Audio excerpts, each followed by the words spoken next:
Just like a combustion engine vehicle, an electric vehicle also requires inspections and services. However, unlike a combustion engine vehicle, an EV is equipped with high-voltage components such as high-voltage batteries and inverters.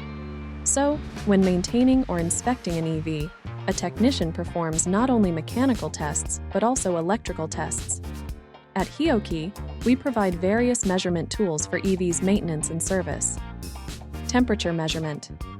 The FT3701 is an infrared thermometer with a 2-point laser marker that measures the average surface temperature inside a circle formed by the 2 points.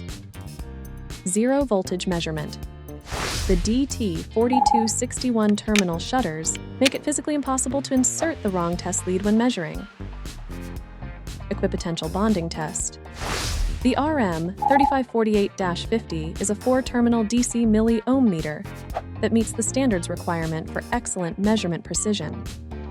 Insulation resistance test. The IR4059 safety function prevents the technician from accidentally applying high voltage to low voltage equipment. As the world moves toward decarbonization, electric vehicles are becoming more common in our daily lives. At Hioki, we provide safety solutions and tools for both technicians and electric vehicles. Learn more at our website.